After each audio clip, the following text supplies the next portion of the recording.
बिस्मिल्लाहिर्रहमानिर्रहीम। मैं इस वक्त खड़ा हूँ हमारे माशाल्लाह कौम का फ़ख्र, पाकिस्तान का फ़ख्र उस्मान वज़ीर के साथ, जिन्होंने हालिया world boxing council middle east championship जीती है। और मुझे इस बात की भी खुशी है और मैं नौजवानों को एक बड़ी और अच्छी खबर देना चाहता हूँ। जो कामयाब जवान sports and talent and drive है और उसका जो कंपोनेंट है बॉक्सिंग का, उस डिसिप्लिन में उस्मान वज़ीर होंगे हमारे इंशाअल्लाह ताला कामयाब जवान एम्बेसडर।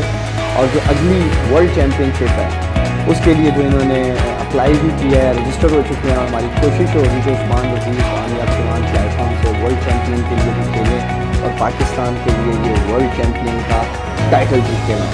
हमें ऐसे ही कामयाब जवान हीरोज़ की तलाश है। कामयाब जवान sports and talent and drive नौजवानों, ऐसे ही कामयाब जवान हीरोज़ और चैम्पियंस को इंशाअल्लाह ताला कौम और मीडिया के सामने लेके आएगा, जो इसी तरह पाकिस्तान का नाम आलमी सतह पर रोशन करेंगे, पाकिस्तान का परचम आलमी सतह पर बुलंद करेंगे। कामयाब जवान, कामयाब पाकिस्तान।